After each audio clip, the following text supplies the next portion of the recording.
Do you judge a book by its cover? How about a car with its sleek, smooth design? In the car world, appearances can trick you. You may find a car that looks fast and sporty from every angle but disappoints when you accelerate. It's a familiar story in cars where looks don't always match performance on the road. Automakers love to craft cars that appear fast, even if their performance doesn't match the promise of their design. From bold curves to aggressive grills, these vehicles scream speed, yet fail to deliver the excitement you expect when driving them. But why does this happen? What makes a car look fast but drive slow on the road? We'll discover why some cars look like they're meant for racing but end up driving slowly. From idea to reality, where does the desire for speed fade away? What's the true power behind these flashy looks? Let's find out. Have you ever wondered about the real story behind Doc Brown's iconic time-traveling DeLorean? You might think it roared to 88 miles per hour effortlessly, but the truth is far less thrilling. Originally designed with a high-revving engine in mind, the DeLorean faced a series of setbacks, from unreliable American power plants to underwhelming French alternatives. Even plans for turbocharging were abandoned, leaving it with a lackluster joint venture V6. Think about the letdown when this cool, low car, with its futuristic doors and shiny metal body, could barely reach 0-60 miles per hour in more than 10 seconds. Handling was also an issue, especially with an engine in the back that made it hard to stay steady. Despite looking fast, DeLorean had trouble going over 130 miles per hour and didn't live up to the movie excitement it promised. Created by the famous Giorgetto Giugiaro, this car appeared speedy, no question. However, underneath its stylish exterior, it struggled with slow acceleration and average power. Despite not selling well, the DeLorean became famous as the time-traveling machine in Back to the Future. How did this car capture our imaginations despite not being very fast? We may not know the exact reason, but what I'm sure of is that many people liked this car. Next up is the Mazda RX-8. It was supposed to carry on the legacy of its iconic predecessor, the RX-7.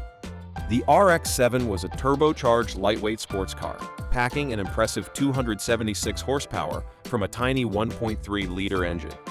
Just imagine, that's about as much power as a mid-90s Camaro's 28, but with 600 pounds less weight to haul around. When Mazda revealed the RX-8 and showed it in pictures, car fans everywhere were thrilled. But when the ERX-8 actually arrived, it didn't meet the high hopes. Instead of using a turbocharger, Mazda added 2 more seats, making it heavier and less powerful. As a result, the impressive RX-8 was a whole second slower in the quarter-mile race compared to its predecessor. I'm not trying to influence your opinion on these cars. I'm just comparing and sharing my thoughts. Feel free to let me know what you think. Ever thought about a small version of a Corvette? That's how people often viewed the Opel GT, because it looked a lot like the 1968 Chevrolet Corvette on the outside. But here's the surprise. While the Corvette was powerful and loud, the Opel GT ran quietly on a small 1.1-liter engine with only 67 horsepower. You can't just believe it. It took 17.7 seconds to reach 60 miles per hour. Now, some smart buyers chose the slightly stronger 1.9-liter engine, which cut a few seconds off the time it took to reach 60 miles per hour, down to a more reasonable 10.8 seconds. It could reach a top speed of 115 miles per hour, not quite Corvette level, but still decent. Opel marketed the 1968 GT as an affordable sports car, stylish looks without costing a fortune. But did its appearance match its performance? Not even close. Have you ever thought about sports cars or compared sports cars from the 90s to those of today? When you look at modern sports cars, few turn heads quite like the Toyota GR86 and Subaru BRZ. Recently updated with a larger 2.4-liter Boxer 4 engine, they now boast 228 horsepower and 184 pound-force-foot of torque. That's a step up in power and acceleration, but despite their aggressive looks, these sleek coupes still fall short in sheer speed.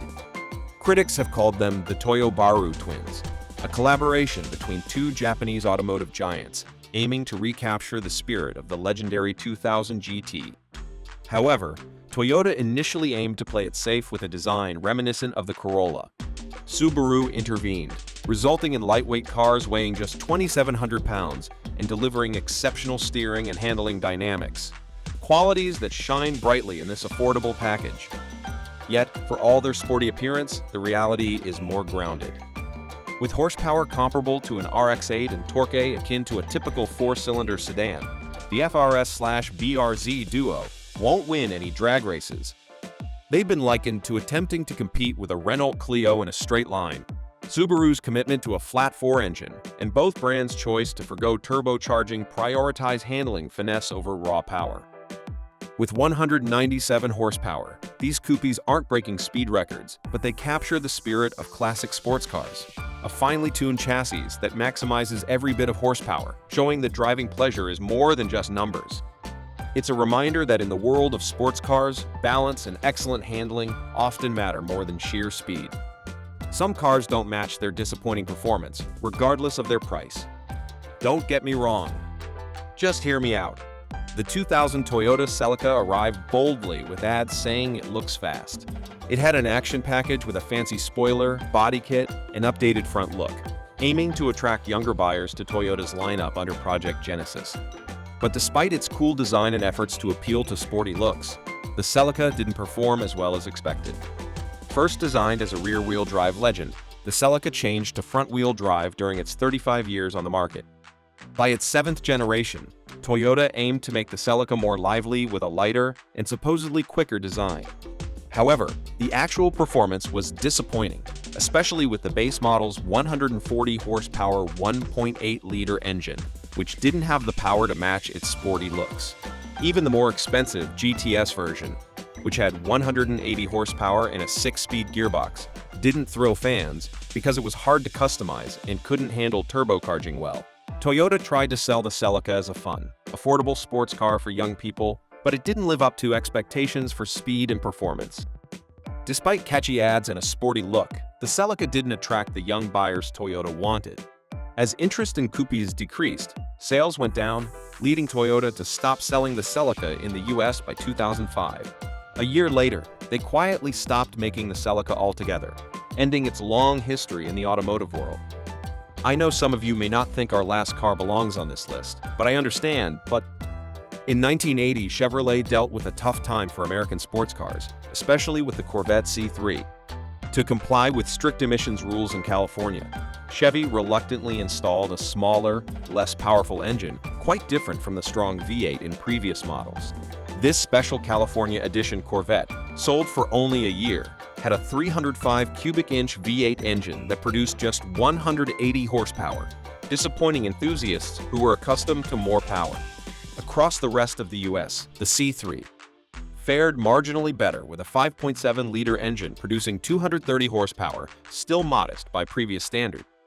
Adding insult to injury, all 1980 Corvettes were outfitted with speedometers capped at 85 miles per hour, a regulatory measure aimed at restraining speeding. During the 1970s, a tough time for muscle cars with higher fuel prices, stricter rules, and changing tastes. The Corvette continued alongside a shrinking group of muscle car survivors such as the Camaro Z28 and Pontiac Trans Am. Despite sleek streamlining changes and attempts to keep a sporty look, the C3 didn't perform as well as it looked. Chevrolet aimed to make the C3 look fast and stylish with its revamped exterior, lighter materials, and designed enhancements. Yet, under the hood, the reality fell short. How did Chevy navigate these turbulent times for American sports cars? Have you ever driven one of those cars that seem fast but aren't? Do they offer more than just their specs, or do the horsepower to weight ratios tell the whole story? Share your experiences with us and whether any of these cars deserve a second look. Hit that subscribe button and turn on notifications so you don't miss out on our latest videos. Let's dive into the thrill of horsepower, iconic designs, and the stories behind your favorite rides.